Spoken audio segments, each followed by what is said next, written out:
Okay, here's a quick video on how to replace the strap.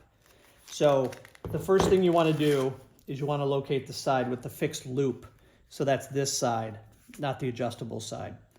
And then what you're going to do is you're going to push forward on one of these feet. You can do either side, but I'll push forward on the front one. And I push with my thumb from this side just to give myself a little edge. And then from here, I just pull the foot off, and it has these 4 little prongs. So you pull that off, and then you slide out this stainless steel rod, and that allows you to pull the strap out. So then from there, you just take the new strap and you kind of reverse the process. So you take the stainless steel rod, you push it all the way through the loop, all the way through the backside here, and then you just put the foot back on. So you just make sure all 4 feet, all 4 prongs are